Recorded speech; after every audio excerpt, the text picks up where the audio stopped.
তো হ্যালো বন্ধুরা, আজকে নতুন একটা ভিডিও নিয়ে চলে এসেছি। খুব সহজ পদ্ধতিতে কীভাবে আমসত্ত্ব বানাবে। তো আমসত্ত্ব বানানোর জন্য বেশি কিছু খাটতে হয় না, একদম অল্প সময় করতে হয়। প্রথমে দেখো আমি আমটা সিদ্ধ করে নিচ্ছি। এবার আমটা সিদ্ধ হতে হতে একটু সময় লাগবে। যখন দেখবে আমটা সিদ্ধ হয়ে ফেটে আসছে, তো সেই সময় আমগুলোকে নামিয়ে নেবে। এই দেখো আমার আমটা সিদ্ধ হয়ে গেছে, এবার আমগুলো নামিয়ে নিয়েছি। এবার এই আমটাকে ঠাকা বা চুরনি দিয়ে বা আমটাকে চুরে নিতে হবে।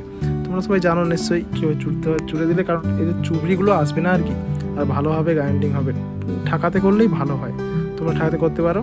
এরপর আমগুলো যখন চূড়া হয়ে যাবে, এটা আমি যে সত্ত্বটাকে ওটাকে যদি টক আম হয়, এবার তোমরা যদি চাও যে টক আমের সঙ্গে একটু মিষ্টি মিষ্টি ভাব করে, তাহলে চিনি মেশাতে হবে। চিনি মিশিয়ে এরকমভাবে পাক করতে হবে, ঠিক আছে? তোমরা এইভাবে পাক করবে।